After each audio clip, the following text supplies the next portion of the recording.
Bonjour à tous, bienvenue sur ABC Juris. Aujourd'hui, je vais vous présenter le Fonds de solidarité pour mai, mais aussi je vais vous rappeler les conditions pour mars et pour avril. Quelles sont les conditions? Alors, le Fonds de solidarité est pour les personnes physiques ou les personnes morales de droit privé qui sont résidentes fiscales en France et qui exercent une activité économique. Ce qui a changé avec le dernier texte adopté, c'est que désormais, il n'y a pas besoin d'avoir débuté son activité avant le 1er février. La condition qui était début d'activité avant le 1er février 2020 a été supprimée. Donc les personnes qui ont commencé leur activité après février peuvent, sous condition, je vais y revenir, bénéficier de l'aide. En revanche, il faut toujours ne pas être en liquidation judiciaire au 1er mars 2020, avoir 10 salariés ou moins, avoir fait un chiffre d'affaires inférieur à 1 million d'euros et pour les exercices non clos, le chiffre d'affaires mensuel entre la création et le 20 février 2020 doit être inférieur à 83 333 euros. Également, il ne faut pas que l'entité concernée soit contrôlée par une société commerciale. Enfin, autre nouveauté, j'aurais dû le mettre en rouge, les associations qui sont assujetties aux impôts commerciaux ou celles qui ont un salarié sont également concernées par le Fonds de solidarité. Alors, je voudrais revenir sur les conditions de contrôle, parce qu'une ordonnance du 22 avril 2020 a précisé dans quelles conditions vous pouvez subir des contrôles par rapport aux conditions pour obtenir l'aide. C'est-à-dire que vous demandez le fonds de solidarité et les conditions dans lesquelles vous pouvez être contrôlé pour vérifier que vous y aviez bien le droit ont été modifiées et étendues. C'est pas très étonnant parce que beaucoup de personnes demandent le fonds et que on sait que en termes de traitement des contrôles, l'État va avoir besoin de temps. Tout d'abord, il faut noter que ce nouveau texte dit que le fonds de solidarité, les aides données sont insaisissables par les créanciers. Sauf si ce créancier est l'État, je vais y revenir. Ce qu'il faut regarder aussi, c'est qu'on vous demande de conserver les documents pendant 5 ans, donc tous les documents concernant l'aide, pendant 5 ans à compter de la date de versement de l'aide. Et donc, comme c'est logique, vous pouvez être contrôlé pendant 5 ans à partir du moment de versement de l'aide. C'est ce que dit le texte. Les agents de la Direction générale des finances publiques peuvent demander à tout bénéficiaire du fonds communication de tout document relatif à son activité, notamment administratif ou comptable, permettant de justifier de son éligibilité et du correct montant de l'aide pendant 5 ans à compter de la date de versement. Donc ça veut dire que pendant 5 ans, on peut vous demander tous les justificatifs liés à votre activité, y compris les documents que vous avez fait pour la demande dans lesquels vous avez attesté que vous remplissiez les conditions. Et vous aurez un délai d'1 mois à partir de la demande pour produire les justificatifs. Et si jamais vous ne répondez pas ou si on constate que vous n'aviez pas le droit à la demande, alors l'État pourra récupérer les sommes perçues, donc vous devrez rembourser et éventuellement dans ce cas-là, il peut y avoir une procédure de saisie. Bon, là il n'y a pas de détails particuliers là-dessus. Donc attention, le délai de contrôle est étendu à 5 ans. Alors, les conditions pour mai. Alors, elles changent très peu de ce qui s'est passé pour le mois d'avril. Fermeture au public entre le 1er mai et le 31 mai. Chiffre d'affaires de 50%, réduit de 50% par rapport à mai 2020. Par rapport à mai 2019, pardon, j'ai laissé avril, ou par rapport au chiffre d'affaires mensuel moyen de l'année 2019. Pour les entreprises créées après le 1er mai 2019, c'est le chiffre d'affaires mensuel moyen entre la création et le 29 février 2020. Là, attention, par rapport aux entreprises qui existaient déjà en mai 2020 et qui choisissent de faire une comparaison des chiffres d'affaires avec l'année 2019, c'est toute l'année 2019, mais juste 2019. En revanche, pour celles qui sont créées après le 1er mai, il faut tenir compte du chiffre d'affaires jusqu'au 29 février. Donc c'est pas la même période qui est prise en compte.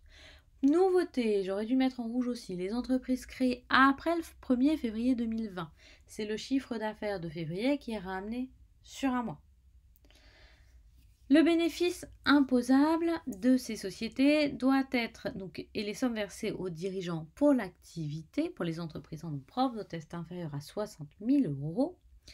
Le montant est doublé si le conjoint du chef d'entreprise exerce une activité professionnelle régulière dans l'entreprise avec le statut de conjoint collaborateur. Pour les sociétés, c'est 60 000 € par associé et conjoint collaborateur. Pour les exercices non clos, c'est le bénéfice imposable plus les sommes versées aux dirigeants à la date du 29 février 2020 sur la durée d'exploitation et c'est ramené sur 12 mois. Ça, c'est un peu plus compliqué. En tout cas, ça ne concerne pas effectivement ceux qui sont en micro-entreprise, sauf la première ligne qui concerne le fait que ce soit inférieur à 60 000 €. Les personnes physiques ou les dirigeants majoritaires, alors là, il y a des grosses nouveautés sur ce point, ne doivent pas être en contrat de travail à temps complet, j'insiste là-dessus, contrat de travail à temps complet au 1er mars. C'est-à-dire que si au 1er mars 2020, vous travaillez à temps complet, vous n'avez pas le droit à l'aide du Fonds de solidarité. En revanche, il y a des changements pour les pensions de retraite, puisque il ne faut pas avoir perçu de pension de retraite ou d'indemnité journalière pendant le mois de mai. Donc ça, c'est un changement, puisqu'avant, on exigeait pour les pensions de retraite que ce soit au 1er mars aussi. Là, c'est si vous n'avez pas perçu de pension de retraite en mai, ou si vous n'avez pas perçu d'indemnité journalière en mai, vous avez le droit au fonds. Alors attention, c'est indemnité journalière, donc pension de retraite ou indemnité journalière supérieure à 1 500 €, c'est ce que dit le texte.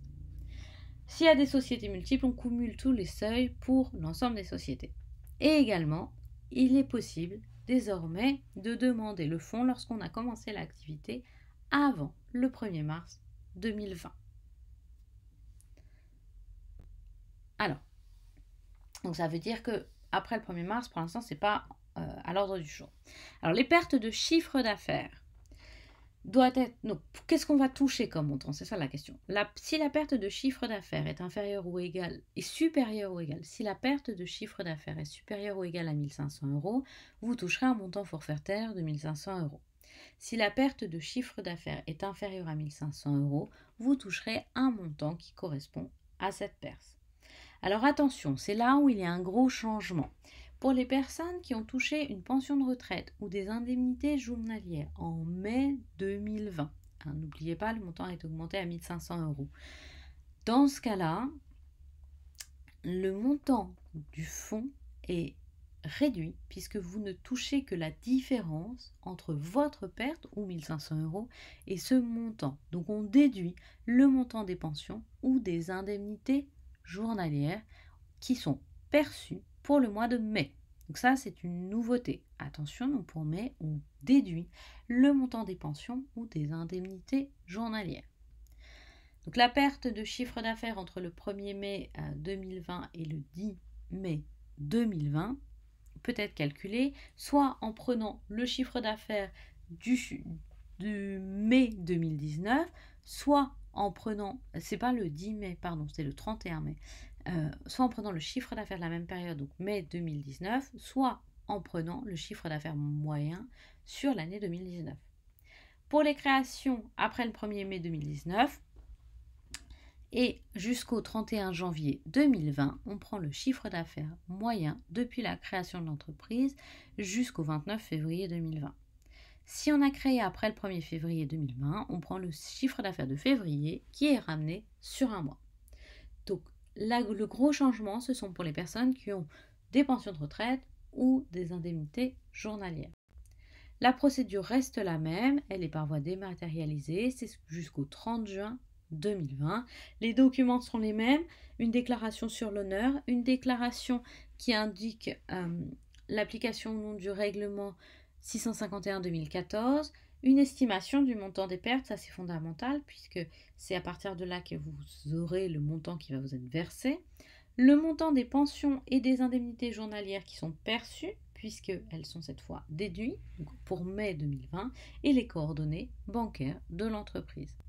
Alors pour avril, un rappel, alors j'ai laissé en vert ce qui était changé entre mars et avril, mais j'ai ajouté en rouge ce qui a été modifié, parce qu'il y a eu encore des modifications pour le mois d'avril.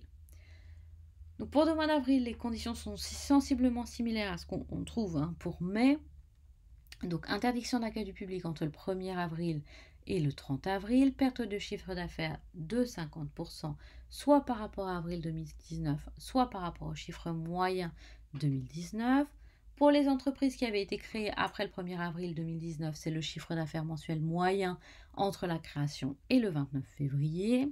Il y avait déjà cette somme de 60 000 euros pour le bénéfice imposable et les sommes versées aux dirigeants, qui est doublée en cas de conjoint collaborateur. Et pour les exercices non clos, on calcule jusqu'au 29 février 2020 et on ramène sur 12 mois. Pour les personnes physiques ou les dirigeants majoritaires des personnes morales, pareil, il ne fallait pas de contrat de travail à temps plein au 1er mars. Et changement pour les pensions de retraite qui sont désormais éligibles. Donc, pas de pension de retraite ou d'indemnité journalière supérieure à 800 euros en avril 2020. Donc là, il y a eu un changement puisqu'on ne prend plus compte au 1er mars 2020, mais bien à partir d'avril. Pour les sociétés multiples, on cumule les différents seuils pour vérifier s'ils sont respectés. Enfin, on cumule pour vérifier le respect des différents seuils, c'est l'inverse. Et désormais, c'est possible pour les entreprises qui ont débuté leur activité au 1er mars 2020.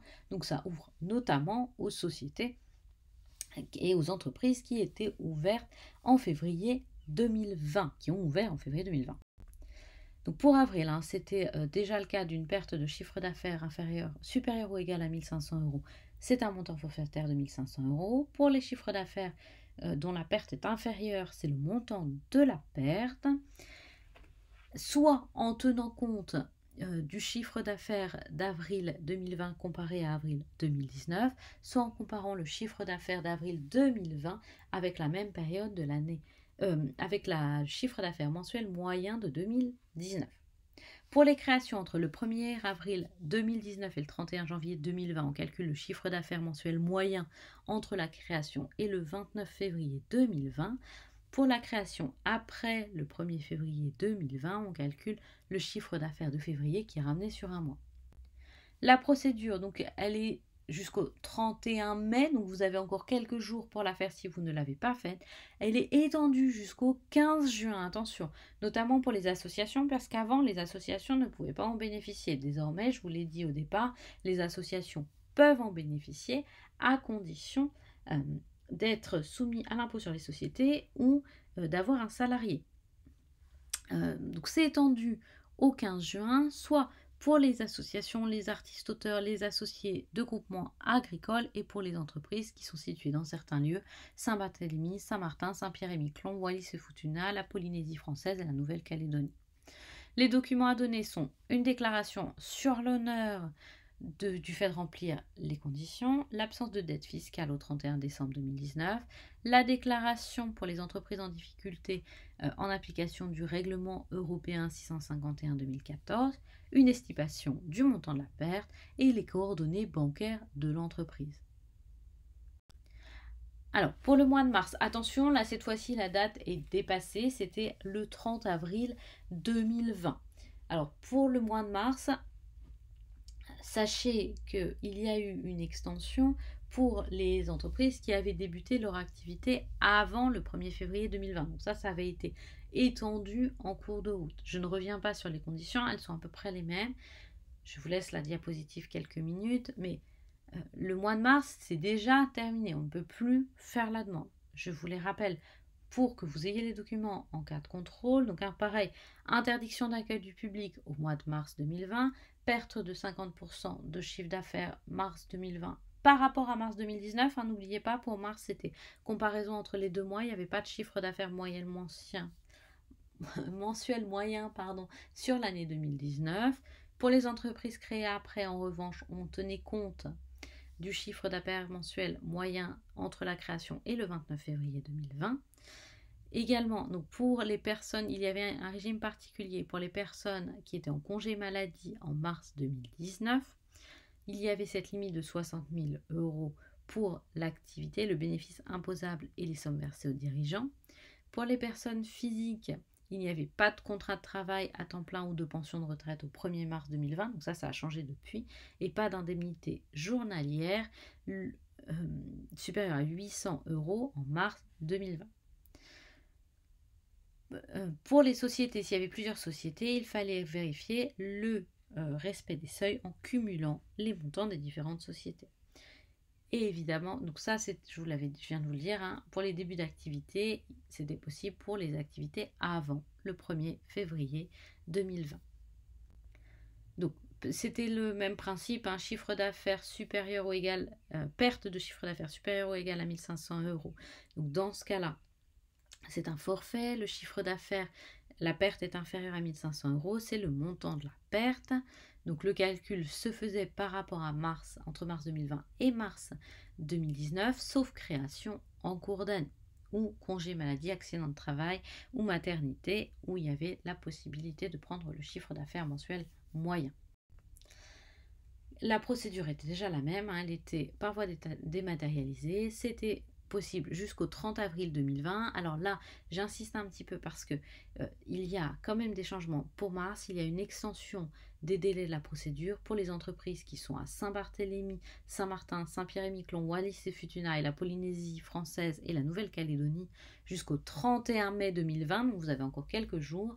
Et pour les associations qui peuvent désormais bénéficier du fonds, elles ont jusqu'au 15 juin 2020. C'est encore étendu.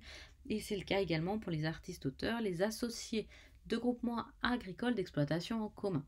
Il faut une déclaration sur l'honneur disant que vous remplissez les conditions, plus que vous n'avez pas de dette fiscale ou sociale au 31 décembre 2019, sauf si vous avez un plan de règlement. Également pour les entreprises en difficulté, il faut préciser l'application du règlement 651-2014, il faut estimer le montant de la perte de chiffre d'affaires et il faut les coordonnées bancaires de l'entreprise.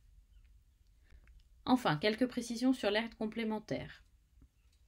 Cette aide complémentaire, donc elle est possible donc si vous avez bénéficié du fonds de solidarité, si au 1er mars 2020 vous avez un salarié, qu'il soit en CDD ou en CDI, et si vous avez une interdiction d'accueil du public entre le 1er mars et le 11 mai. Donc là, il faut avoir une interdiction d'accueil du public. Il faut que le solde entre l'actif disponible et les dettes exigibles dans les 30 jours et le montant des charges fixes, y compris les loyers commerciaux professionnels, dus au titre de mars, avril et mai 2020 soit négatif. Autrement dit, votre entreprise n'a plus les moyens financiers à 30 jours. Il faut que vous ayez demandé un prêt à votre banque et que ce prêt ait été refusé. Un prêt de trésorerie d'un montant raisonnable que vous avez fait après le 1er mars 2020. Il faut que ce soit la banque dont vous étiez déjà client. Alors l'aide, elle n'est versée qu'une seule fois. C'est pas comme le fonds de solidarité qui est versé tous les mois. Cette fois-ci, cette aide, elle n'est versée qu'une fois. Donc il y a des montants différents, hein. Vous pouvez bénéficier entre 2 000 et 5 000 euros. Je ne reviens pas dans le détail parce que je l'ai présenté dans toutes les autres vidéos et vous avez toutes les informations à l'écran. Également, le délai pour demander l'aide a été étendu au 15 juillet 2020. Et les documents sont à peu près les mêmes. Donc l'aide, elle est à demander aux régions. Les documents sont à peu près les mêmes. Il faut une attestation sur l'honneur. Il faut une déclaration pour les entreprises en difficulté de l'application du règlement européen 651-2014. Il faut une description de la situation et un plan de trésorerie à 30 jours. Et il faut indiquer le montant du prêt refusé, le nom de la banque et les coordonnées de l'interlocuteur que vous avez eu dans cette banque. Voici pour cette présentation du fonds de solidarité pour les entreprises, fonds de solidarité qui est lié au coronavirus. Je vous ai rappelé dans cette vidéo, évidemment j'ai commencé par le mois de mai puisque c'est ce qui vous intéresse le plus. Je vous ai quand même rappelé avril et mars. Pour mars, il est trop tard pour la plupart des sociétés, des entreprises pour faire la demande. Seuls certains ont bénéficié encore dans des conditions exceptionnelles. Pour avril, vous avez encore quelques jours pour faire la demande, puisque c'est jusqu'à la fin du mois, donc ceux qui ne l'ont pas fait, faites-le. Et pour mai, la demande sera évidemment après le mois de mai, puisqu'il faut que vous ayez fini votre mois pour connaître votre chiffre d'affaires et le montant de votre perte. Voici pour cette vidéo. Je vous invite à vous abonner sur ABC Juriste, en cliquant sur la vidéo. N'hésitez pas à activer les notifications en cliquant sur la cloche sous la vidéo. N'hésitez pas à me contacter fanny@abctemis.com pour me demander des vidéos. Je vous retrouve très bientôt sur ABC Juriste. N'hésitez pas à partager, commenter, aimer les vidéos pour me montrer votre soutien. Je vous retrouve très bientôt.